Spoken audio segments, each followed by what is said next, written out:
Okay, we're live. Hi, this is William Ramsey. Welcome to William Ramsey Investigates. On today's show, I have a very special guest, somebody who I've followed. He used to have a website which was much more active. His name is Wayne Madsen, Madsen. He operated the Wayne Madsen Report. A lot of that information is now on Substack, but he is a very prolific author. He's written 27 books. I thought he had written 10, but in the pre-show, you kind of learned some new stuff. 27 books. He's an investigative journalist, author, and columnist. He specializes in international affairs and intelligence matters. I got this email that promoted him from Trying Day, and you'll see the book that they promoted, which I think is relevant to today under this current administration, if you want to call it that. But you'll see the title of a book you wrote under Bush, which was very interesting era to pretty dark. I would say very dark.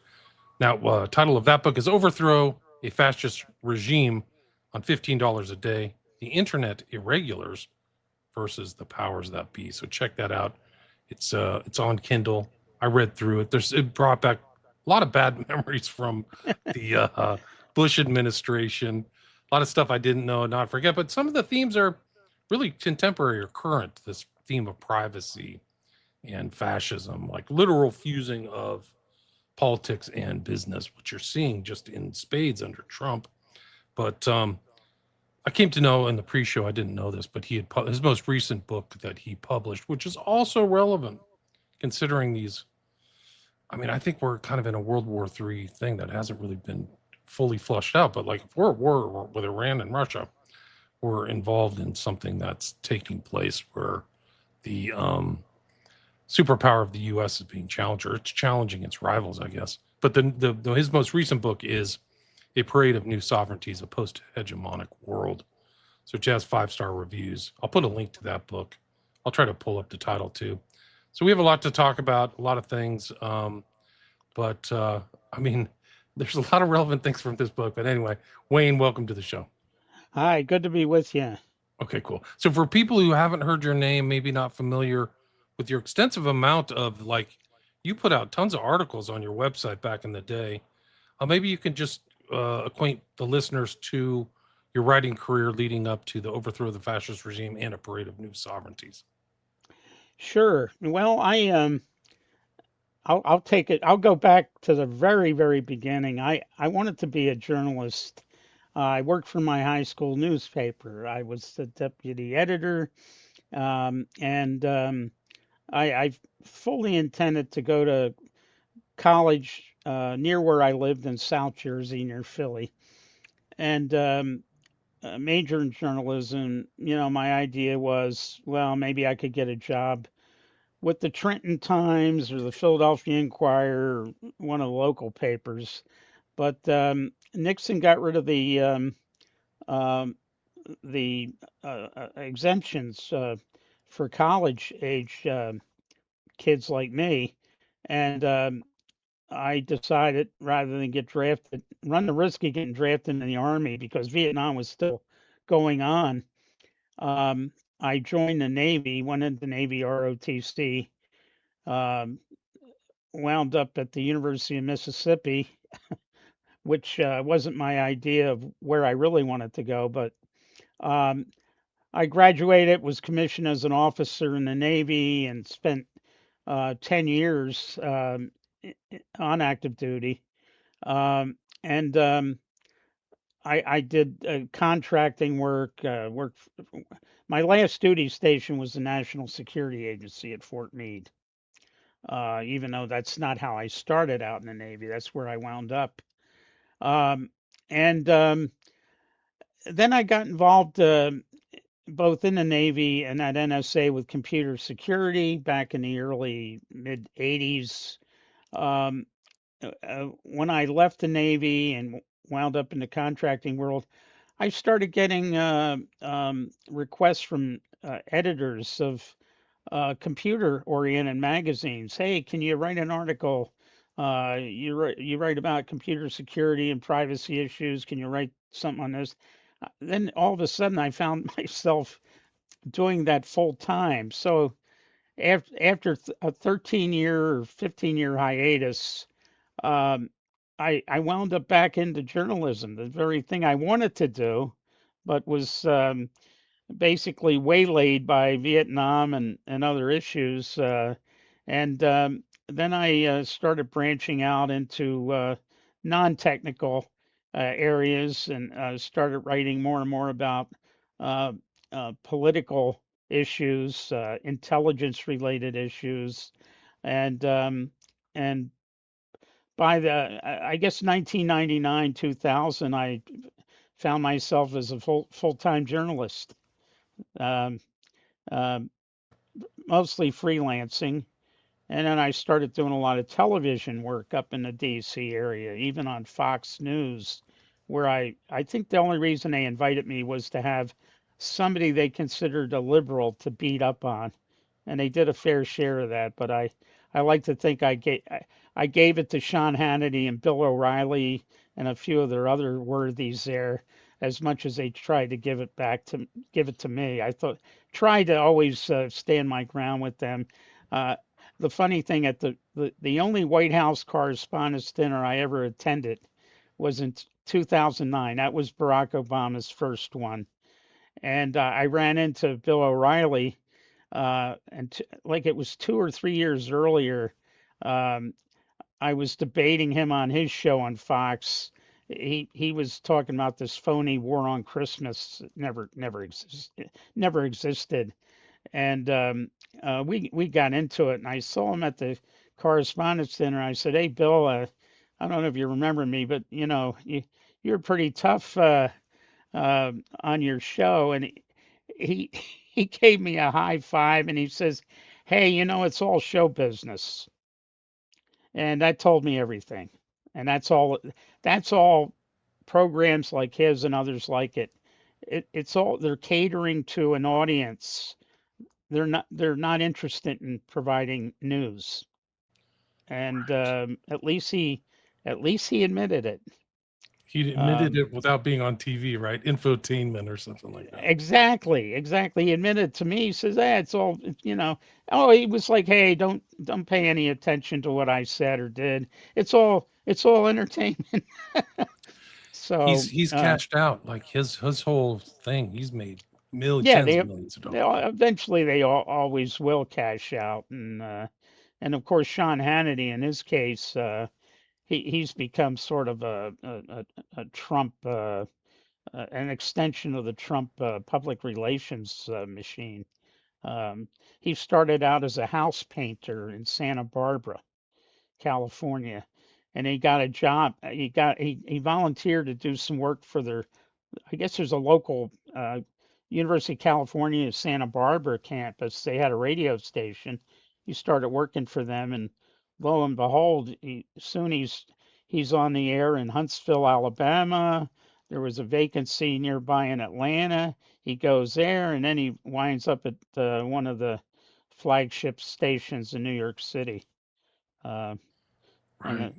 the He owes rest his is whole life history. to right wing Oh media. yeah. Like he's Oh, it's yeah, curated. and being in Washington as long as was there, I'm semi-retired now in Florida. Um, but I got to see, the inner workings of the major networks. I did work for ABC News. I frequently was at MSNBC, uh, but a lot of times at Fox. So it's sort of like people say if you like salami, you don't want to see how it's made. Right, The right. same thing with corporate media. When I was in DC going to law school, I was a server at a Mexican restaurant south of Capitol Hill. And I would see these guys, like the guy who's unfortunately passed away. His name was Tony Snow. I don't know if you remember him, I knew but Tony Snow. Yes, he was. I saw him quite frequently at Fox. Yeah, you would see him with like the people he was interviewing. So I'd be serving them lunch, and I'm like, yeah. this is the guy you're supposedly antagonizing. So for me, that's kind of seeing behind the Was curtain, was so to that speak. Mexican restaurant on Mass Avenue by any Yeah. chance, man? Yeah, it I was think called I know. I've been there. yeah, no, Been there. that's where I started. I would get What right was the off name of it? I forgot the name, but I know a something lot of. grill. Something grill. Yes, yes, It's and good. it's yes, it was a good place, and there are many stories about members of Congress that used to hang out there. I can. one of which John Kerry used to sit at the bar drinking um, um, what the Corona, and this was back in the let me get This this is back 95 at to 98. That's when I was there. So I think I was okay. working there in 96. Yeah, Kerry used to come in the 80s when the Iran Contra thing was really big news. And Kerry wrote a report because he was chairman of the banking subcommittee. He started following a lot of that money around, with Oliver North and all the other aspects. And Kerry used to come in there and sit at the bar, drinking Crohn's. And if somebody sat next to him, he'd tell them the same story over and over again about what he discovered. Because nobody would listen to him. He actually had good information, but Interesting. but he would Interesting. repeat the story. When I heard about this Mexican restaurant where you worked, people said, "Well, yeah, we call that the Kerry place because he'd go in there almost every day and repeat the story. Just people sitting at the bar." Um, Yeah, the I only don't think it's there anymore. It's close to Bull Feathers. Do you remember Bull Feathers? I yes, don't know. absolutely, yeah. Uh, it wasn't Tortilla Coast, was it? That might have been it. That might have been it. Yeah. Yeah. I can Yeah. tell you a funny story though. There was a guy who would come in for lunch, and he would drink like two or three fingers of scotch, and you could tell he was a Wow. hardcore drunk because Yeah. his nose would sweat. Oh And then yeah. somebody said to me, he said, that guy's a congressman from Florida. And I was like, wow, he looks Oh like he could be living on the corner. And so then we yeah. looked up his name. I can't remember it now, but like the picture of him from Florida was like this clean cut tie, Right. Oxford shirt, everything. And I'm like, wow, this I guy's a wonder. total I day wonder if drunk. that. Yeah, I had encounters with a lot of members back then. And exposed a lot of them. There was a guy named Mark Foley from Florida, um, who was very good friends with Sean Hannity, and I He was good actually friends with a lot of the pages too, if people don't know that story too, right? that's right. And I'm during a commercial break at Fox. I'm on live with Sean Hannity and Foley, and during the break, I think they forgot I was actually still hooked in, and they were talking about the wonderful weekend that they had in Florida. And Hannity says, "Oh, it was so nice to meet your parents." And I'm thinking, "Oh, what uh, this." It sounded a little bit too chummy to me, and I already knew about Foley and the pages. As a matter of fact, that story led me to expose another person who was later charged with making hush payments to a guy who he had molested when the guy was a child. Well, when he was a teen. Uh, the former wrestling coach at Yorkville High School in Illinois. Uh, the guy was House Speaker Dennis Hastert, and of course he was criminally charged by the FBI, and he later resigned. Well, he was already out of office, but he was convicted and sent to prison. Yep, Tortilla Coast is unfortunately no longer in business. It's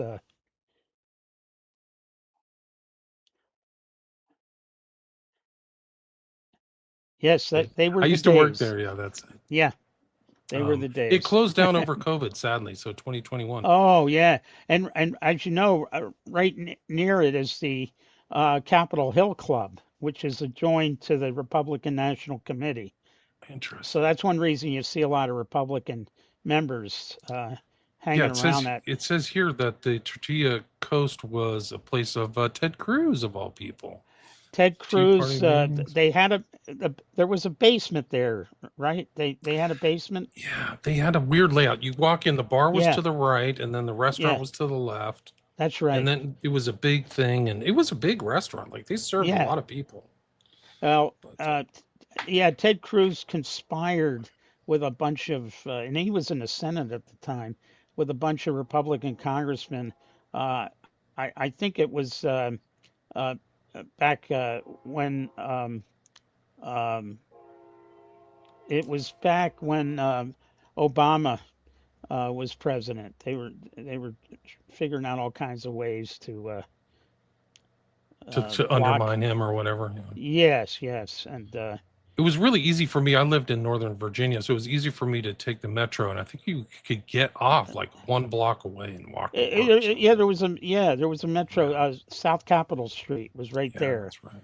and around the corner is the Democratic National Committee That's headquarters, and right. I think of it's course, right here. Like it's yeah, literally.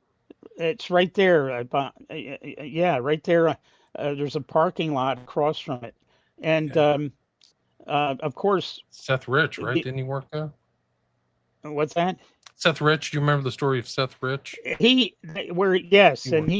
he was killed actually up in an area they call uh, north of Massachusetts Avenue, which is on the other side of the Capitol building. It used to be a bad neighborhood, but it's been gentrified. But but that's where he was shot on the street about 4:30 in the morning. Yeah. Still There kind of were an no go zones, guys. Back in the day, like you oh didn't go yeah, past Capitol Hill. Like some of these that's places right. were very, very unfriendly towards outsiders. Is a nice way to Yeah, put it. you didn't go past Eastern Market, which was the metro stop right past South Capitol Street.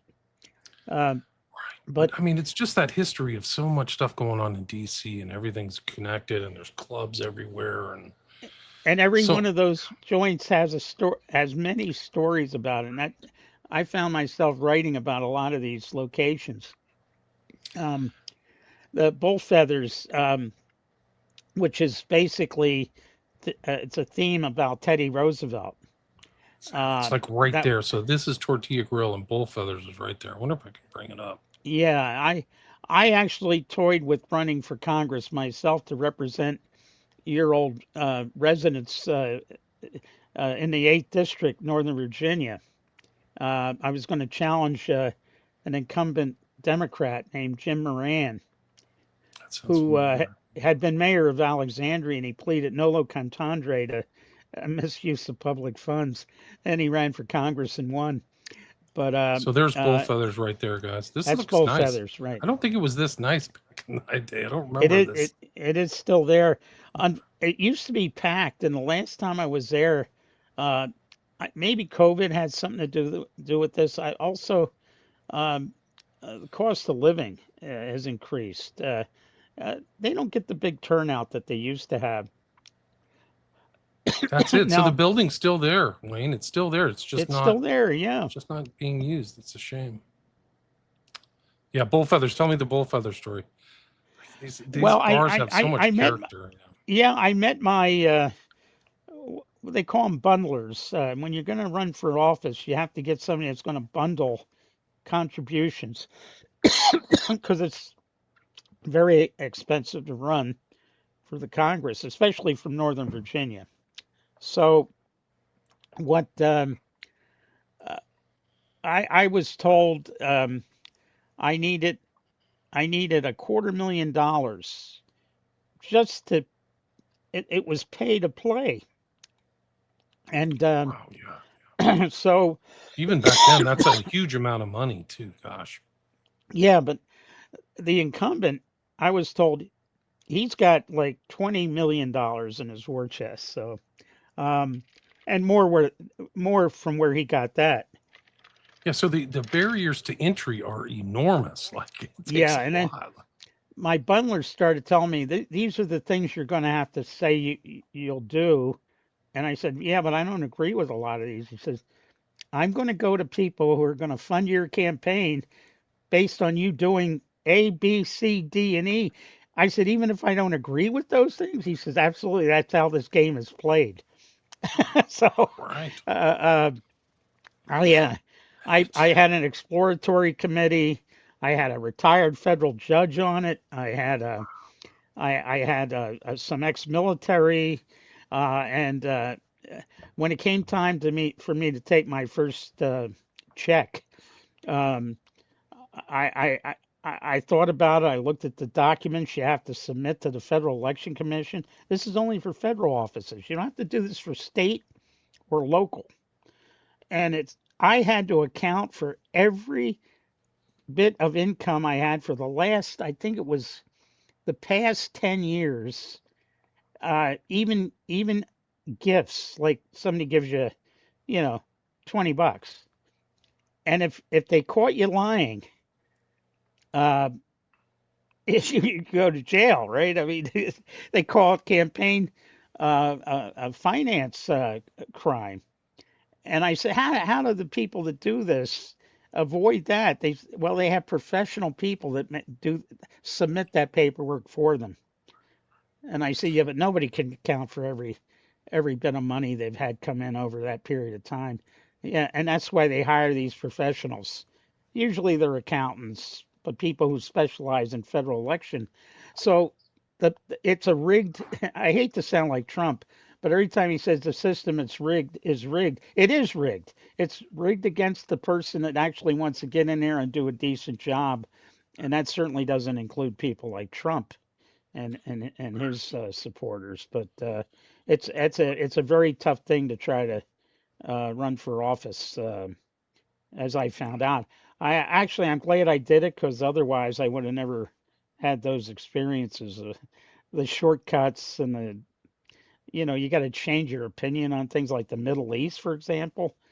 I was told, Did look, you I'm did gonna you get already have people. neocon? You in the book that I read through, Yeah. Fascism $15 a day. The neocons were active even back 20 years Oh ago, so they yeah. were still around. Huh? Oh, the neocons, yeah.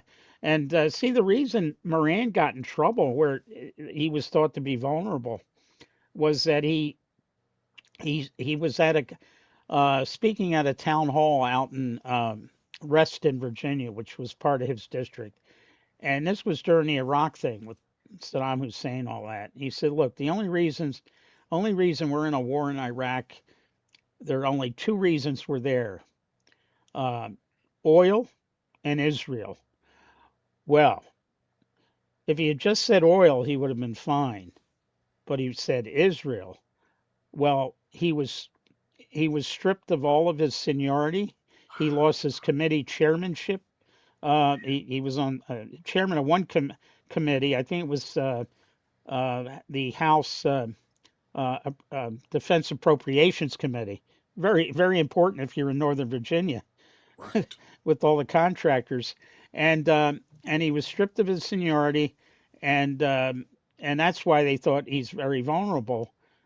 I said, yeah, but what he said about the war in Israel and oil, I said, that's the one thing I agree with him on. Right. He's telling the They say, but truth. you can't, yeah, but you can't say that. You gotta condemn him because they were say they guy my bundler said, look, I understand, I agree with you, but I'm going to go out and try to get money for your campaign from APAC. Does this sound familiar? Yes. It's still the same, man. Like Absolutely. Iran. Yeah. But now APAC is kind of losing its grip. I think with what happened in Michigan with Abdul El Sayed I think you're and right. Mamdani in New York, and I think they're There was a couple losing the. more primaries, if I remember correct. Yeah. Somebody got Yeah, primaried out. yeah. There's a Wisconsin tomorrow, I believe, is tomorrow, and there's a few others. Florida, we're August 18th, so we got a ways to go yet. But um, It's really a yeah, but shift. It's really a remarkable shift because I think sympathies for Israel were high, over 50% up until maybe the last yeah, few years. Is that right? Would you yeah, agree with that? yeah. I'd say so. I mean, look, it cost Jim Moran his, like I say, his seniority, and then he decided not to run again. Um, Well, but from my era was a guy named McCloskey. I'm from California, and he did the same Pete, thing. Pete, yeah, Pete Yeah, McCloskey. Yeah, he was he's a he good was guy too. primary. He was a good guy. He Yeah, died, yeah, and uh, very few, but I don't think he was I a vicious critic either, Wayne. I don't think he was really no, just kind of pointed stuff out, and they're like, right. "Wow," I and they met a got him. guy. Yeah, There was a Republican from Illinois years ago named Paul Finley, and he wrote a book about all the members of Congress and other politicians who took on Israel. I mean, going back years, and he was defeated for his seat too, uh, and and they were basically split. Um, Democrats and Republicans. And I say all told, he must have had about 25 in that book. It was called Those Who Dared. Uh, Is those it who Dare to dared, those Speak who Out? Dare to Speak dared Out? to speak out about our There it is. connections and Yeah. support for Israel. Yeah, that's it. And There's Cynthia McKinney. There's McCloskey right there on the cover. yep, I just yep. mentioned. Yeah. And going back to Bill Scranton, the governor of Pennsylvania, um, who Nixon appointed as his Middle East envoy. Well, he just said a couple times. He said, "Look, we've got to be more even-handed," and that was it. He was considered presidential material at the time, and that was the end of his career. J. William Fulbright was another one, very powerful, chairman of the Senate Foreign Relations Committee. People have heard about the Fulbright scholarships. That was all his doing, but he was forced out of his Senate seat. Wow, Findley. I've never even heard of this book. It's got memory hold or something, probably by the Probably, same people, right? So yeah, yeah. yeah. APAC is very strong, um, and I've covered APAC conferences as a journalist, and I've I know what they do. I mean, it's like it's flat out, as far as I'm concerned, it's bribery on a massive scale. They did it for against Massey, right? So this whole thing, Oh $30 million, yeah, yeah, bunch of Massey. Yeah, propaganda. that's it. Yeah, um, but I have a funny feeling that um, based on what the Israeli genocide in Gaza and what they're doing in South Lebanon, and talking us into this idiotic war in Iran, I think they've lost a lot of support, and most of it from Jewish Americans who are. I've just said that's it. Uh, of course, Netanyahu was never very popular, but uh, now you go to Israel, you don't see too many people to the left of somebody like Netanyahu, where you find an awful lot of people to the right of Netanyahu, as hard as that may uh, seem possible. Um, but uh, I think El Sayad has a very good chance of winning that seat in Michigan because he's talking issues like, well, do you believe Israel has a right to exist? He said they exist, but does Israel have a right to billions of dollars of our tax money? And that message is starting to catch on. Yeah, no, it's really a sea change. I think they're in real trouble. I mean, for people who don't know, the whole existence of Israel is based upon their political power in the United States. There's absolutely no question about it. All the money comes from the United States. So the real Yeah, warfare for Israel and, takes place in and, the and U.S. Yeah. that's right. And originally, the two countries in the UN that supported the creation of Israel was the United States and the Soviet Union. Um, you look at the other allied countries, the UK, they had just fought a World War II, and then these Israeli terrorists were shooting up British soldiers and blew up a hotel with a bunch of Yeah, King British David, soldiers in right? King King David. David, right? And the French, they weren't so hot on the whole thing. They had, of course, had given independence to Lebanon and Syria, and all of a sudden, there's attempts to take over some of their land, um, of these newly independent countries that France still felt like we have to kind of protect them, and then the Israelis started making threats against them. So that's yeah, but that's the two countries that are mostly responsible were, well, it was Harry Truman and Joseph Stalin. Yeah, that's remarkable. Why do you know why the Soviet Union had an interest in creating the state of Israel in 48? Yeah, the Soviet Union, they looked at Israel because they had politicians who were basically very socialist and even communist oriented. One of which she was a Milwaukee school teacher who was very pro communist when she was in Milwaukee, but she uh, you know, heard about the Aliyah, the return, went to Israel, and she did quite well in politics and later became prime minister. Her name was Golda Meir. Right. I mean, it's really it wasn't Golda Meir was from the U.S. too, right? She was. Oh, She was a yeah, school teacher in Milwaukee. Yeah, that's right. with Um, very leftist politics.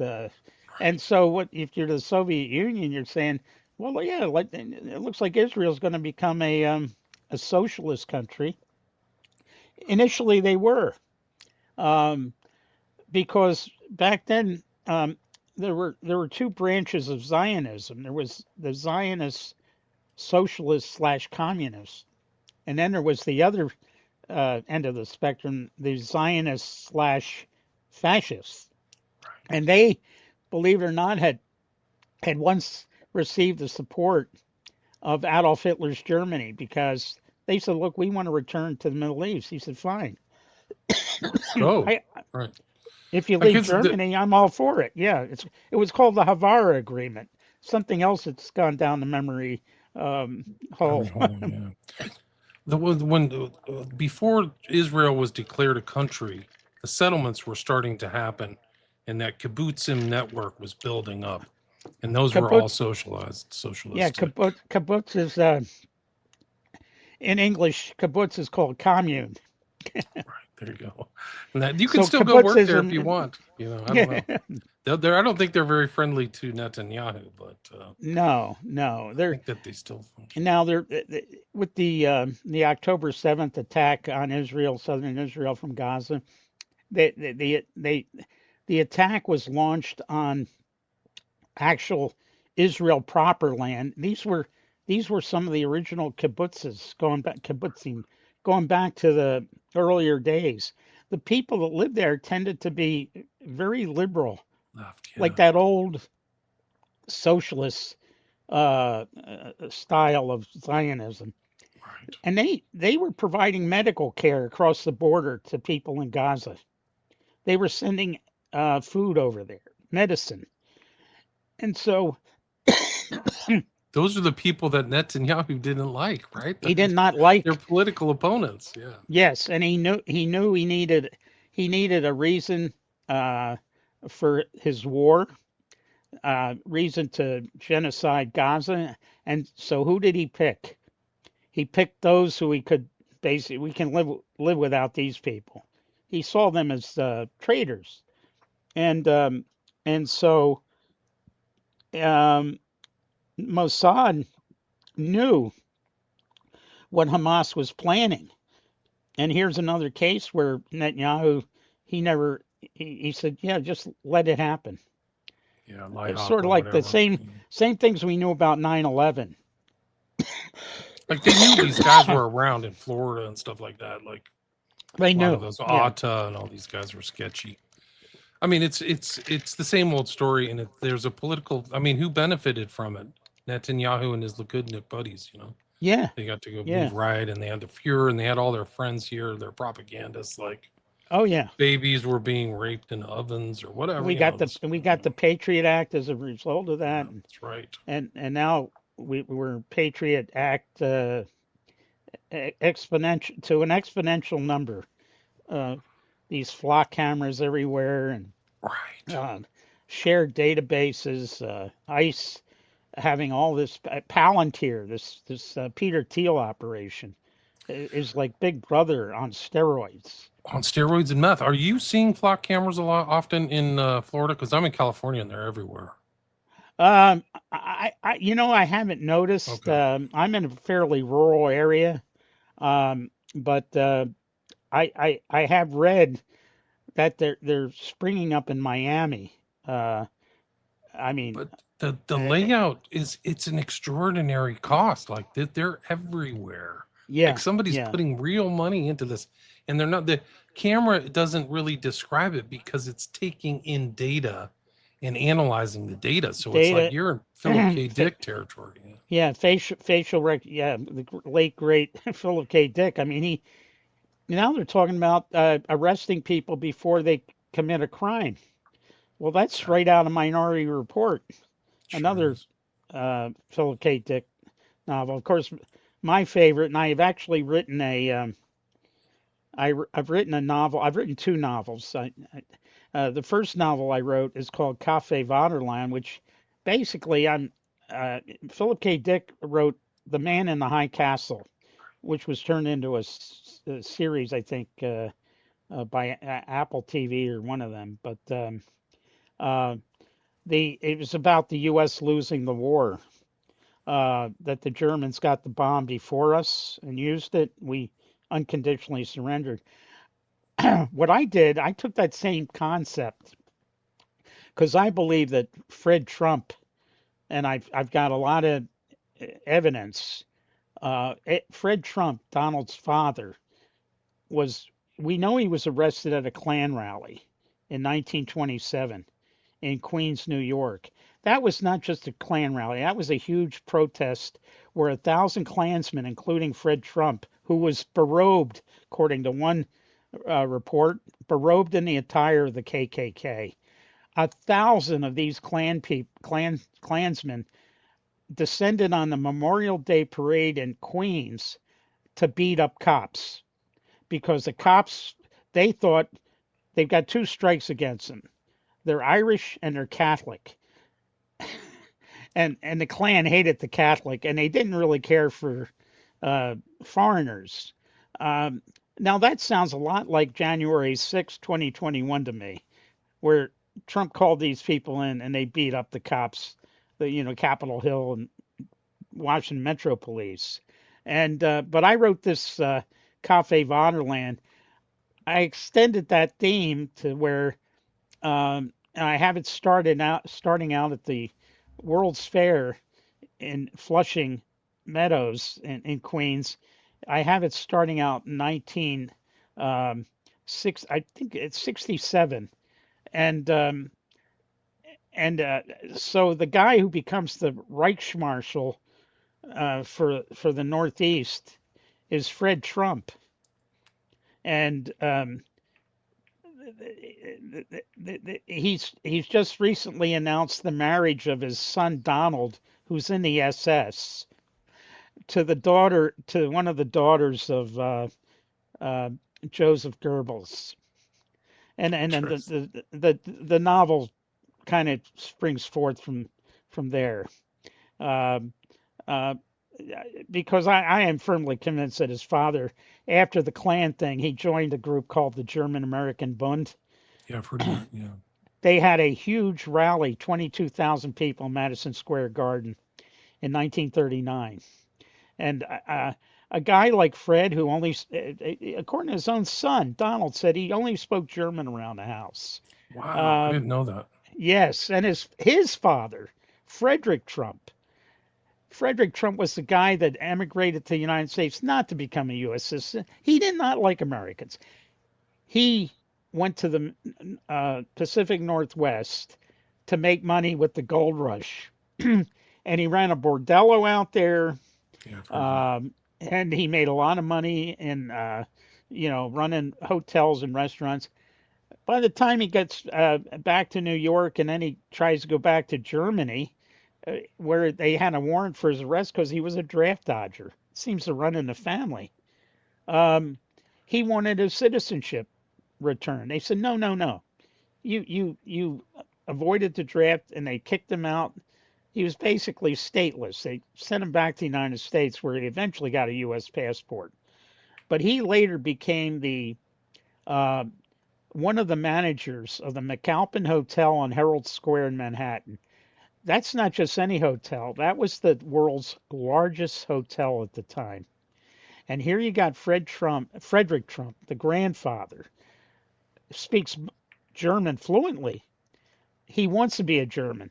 The only way he can try to convince the Kaiser that, look, I'm really a loyal German, please give me my citizenship back, is to get a job in a McAlpin Hotel where all the Allied conferences were taking place, where the Navy had a transceiver up on the roof of, where they would send messages to U.S. Navy ships and submarines. Um, and There's also, and here, like, you would know this, these big hotels, there's a lot of secret trade that goes on in there. oh Like, I mean, yes, the Mayflower, I had lunch at the Mayflower yeah, once, and in oh that yeah, set, if you remember that center walkway, I just yep. watched the quote professionals unquote, just like I'm with my future wife. I'm like, wow, and they're not ugly women. They were like dressed to the I T. know, So I it's know, probably I know. I I used to the manager of the bar there, which unfortunately they turned it into a like a shirt outfit or something. Uh, they closed the bar, but I knew the manager, the head bartender, and I used to just stop in there and pick up some intel. And that's what I did in Washington. Most of my stories came from cab drivers and bartenders who I always tipped well, even though I wasn't getting paid.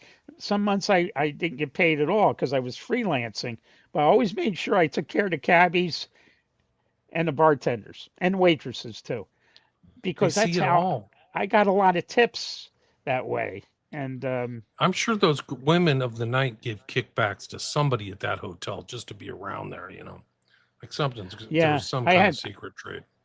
and as you know, right across the Sales Street from the Mayflower is the ABC News Bureau.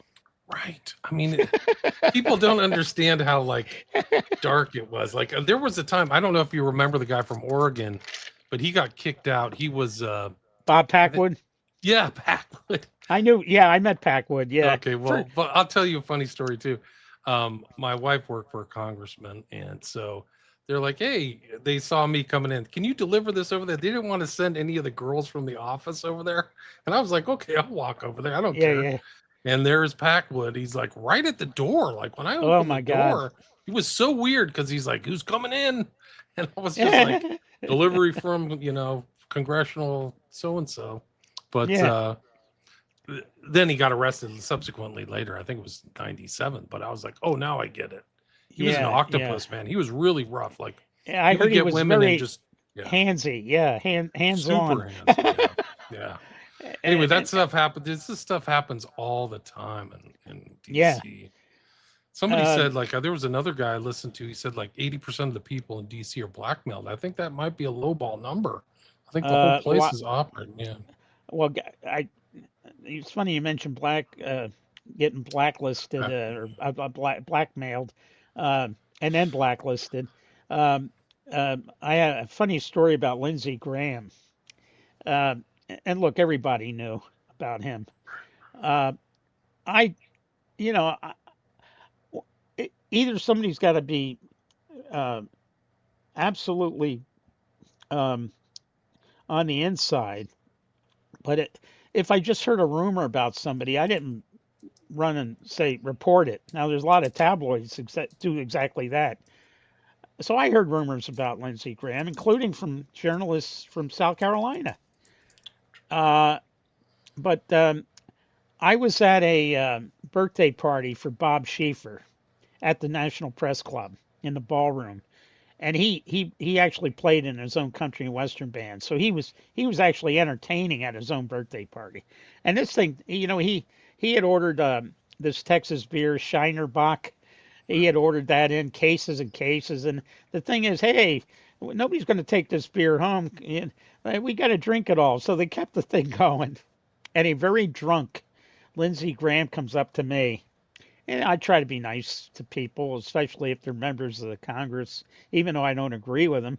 I said, "Well, how are you doing, Senator?" And he was so drunk.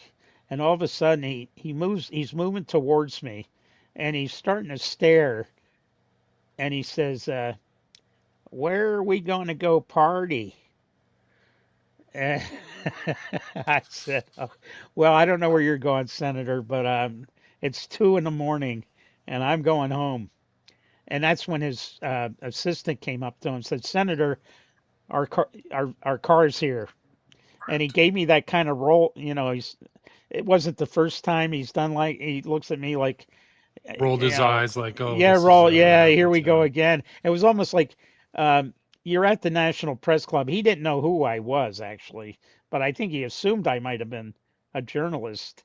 Um, and it was like, "You're not going to write about this, are you?" And you know what? I never did. I never did. They're Um, starting to come out of the woodwork. Like there was a transsexual who had oh was yeah, with Lindsay. Like you can see him on YouTube. Like it's like, whoa, yeah. okay. I So mean, he is later notorious. when it started, there was other information coming out. I kind of alluded to the incident at the press club, but it wasn't some headline story I was putting out. But oh, there's so many incidents like that. I remember good old Charlie Rangel. I don't know if you remember Yeah, Congressman the kind Rangel of from. light skinned African American guy. Yeah. Yes, a good guy took over the seat that had once belonged to Adam Clayton Powell, who was used to wear these linen white suits. He was indicted. Uh, Nowadays, it seems like it was over nothing. Uh, but I was with a friend of mine, and we were standing in Statuary Hall. Between the Senate and House side, and we're talking to Charlie Rangel, and Charlie, had that gravelly voice, That's right. uh, and uh, so here comes Dennis Hastert when he was still the speaker with this young page, red-haired kid. They're about 16 years old, 16, 17, and it was like Hastert was talking to like one of his one of the whips or something. And, and then Charlie Rangel turns aside. He takes a look at Hastert with this page, and all he says was "Ha," He and looked probably at me and knew. my Yeah. friend, and we heard about Hastert too, and it was like, well, it was like that. There he is again. Yeah, look how flagrant the guy is, and Yeah. They just knew. yeah. People knew. He was a long time abuser too, for Oh, decades. Hastert was. Yeah. going back to when he was a wrestling coach. By the way, he was fired from that wrestling coach job at his high school, and because of the stories about him, and what happens is one of the members of the Illinois legislature died, and they got Hastert to run for the seat. So here's a guy who's being accused of improper relations with his wrestling team, all underage. He runs for the legislature, wins, and then he runs for the U.S. House and wins, and becomes speaker. One of the longest serving speakers. Under Um, Bush, the whole Bush administration, he was speaker, if I remember and, and, correctly. and then I got to laugh. What is it with these wrestling coaches in high school? Because Jim Jordan from Ohio, he's Right. got the same allegations about him covering up similar activity at Ohio State University when he was the assistant wrestling coach. Uh, I'll be honest, we had to do that Greco-Roman wrestling in high school. I never cared for it. I thought it was eh, iffy, to say the least. Uh, How I how didn't. serious do the Jim Yeah. Jordan allegations? Do you think that there's something there? Like I've heard the allegations, Oh, but oh yeah. And let oh, me you tell do. you Okay, the I don't know much backstory. about it. The backstory on that. Um, Because that's so Wexner, right? Isn't that Wexner that territory? Yeah, absolutely yeah. Wexner funded the sports medicine, the hospital. He funded all these things. He funded a lot of stuff at Ohio State because he lives nearby in New Albany, which is a gated community of billionaires. And Jeffrey Epstein lived there for a while That's when right. he was working hand in glove with I think the Wexner. '90s, right? Going back to the '90s Yep, or something. Right? yep. And Yeah. a lot of the girls, the victims, the trafficking victims, were in New Albany, staying either at the Epstein place or the Wexner place. Now the other thing is Wexner. We hear about the female victims, and there are many of them, probably well over maybe 1,000 to Thousand. fifteen Yeah. hundred of them. But we don't hear about the young, the boys. See, I heard from a very well-connected FBI source that Wexner's appetites were towards young males, and There's that a rumor actually about him and Epstein, Epstein. Yeah, Epstein, yeah, yes, yeah. yes, yes. And then there's a weird thing about, Epstein never got a college degree, but he got hired to teach math and physics at the Dalton private school in Manhattan.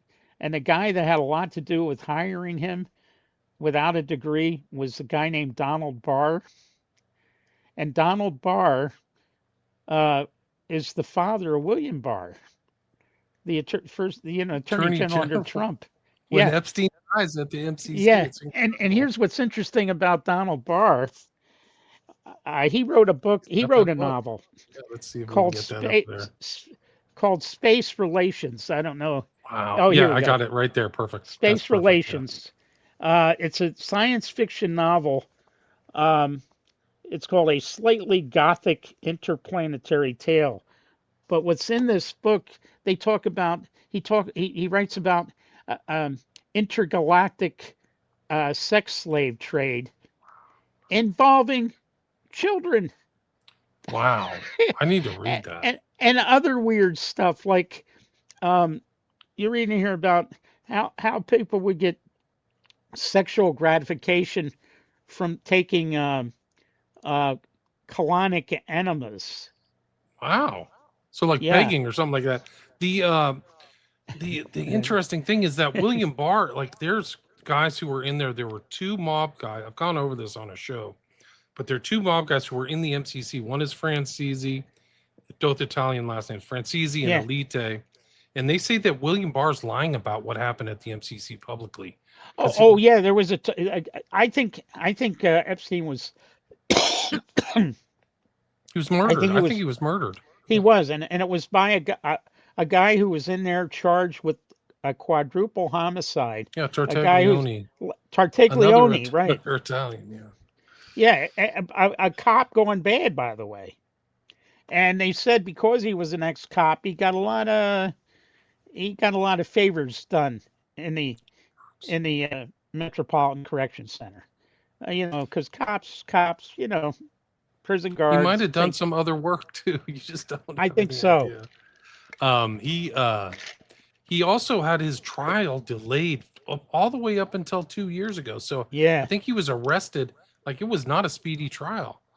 And there's that's right. like the testament that came. I don't know if you've read the stuff that came out of the Epstein files, but like Oh, he's like berating Epstein, calling him a pedophile, like, and Epstein's afraid. And then somebody comes out from outside of the jail, and Epstein's like, "I'm yeah, afraid they're trying to kill me." He literally yeah, tells somebody that. So yeah, yeah. And yeah, Donald Trump.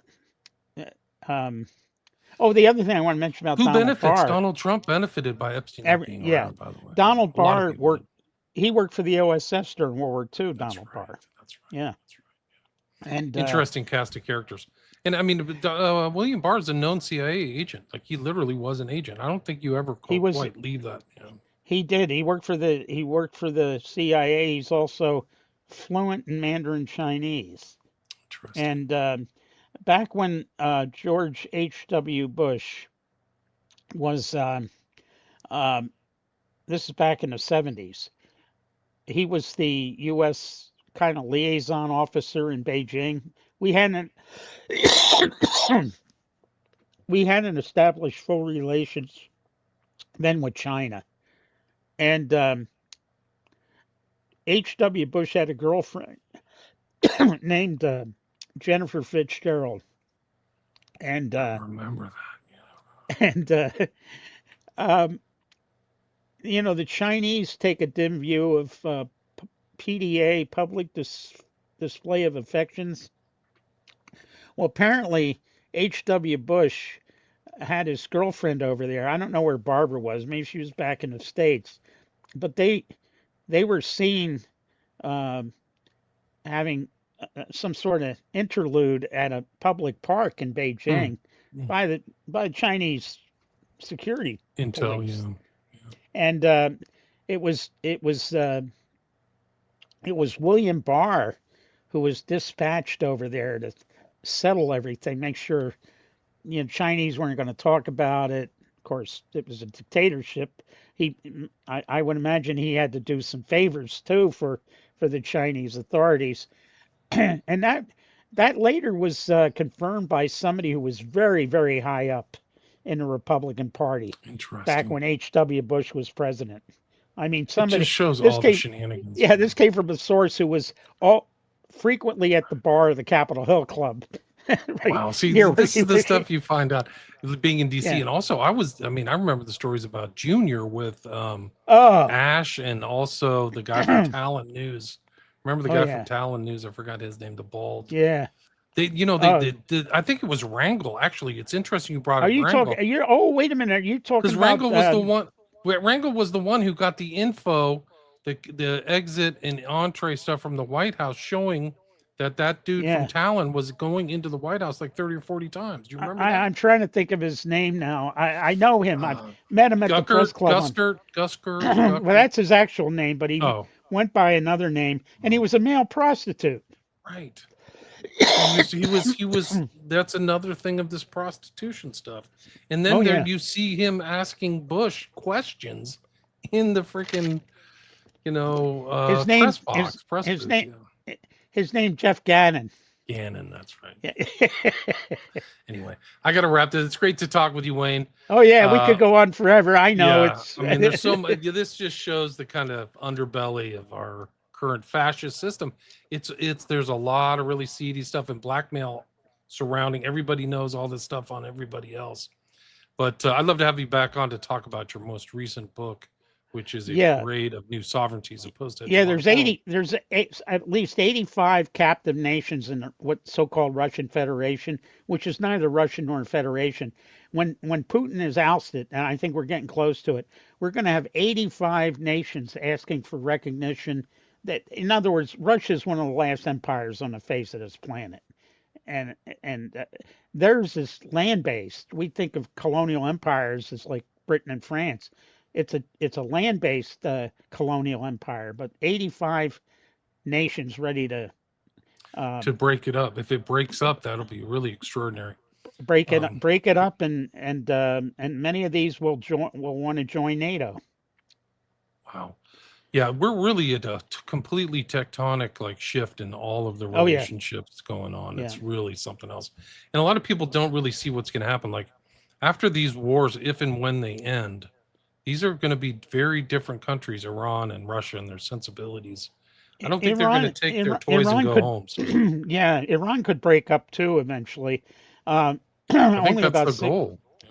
60% is actually Persian, but you've got Arab, you got Baluchi, you've got Turkmen, you got Azerbaijanis, you got Kurds, and and then other smaller groups. Because remember, it was once a empire. It was the Persian Empire. Um, so I see, and China a little bit further down the road. Uh, Again, there's not. I think about 60% of China is their ethnic Han Chinese, but a lot of other not. They don't even speak Mandarin. I think the world, and then you look at this country and what Trump is doing to the blue states. Uh, if you don't you don't agree with me, I'm going to cut off assistance, FEMA, everything else. I really see a chance that California may decide this is enough, and I wouldn't be uh, surprised.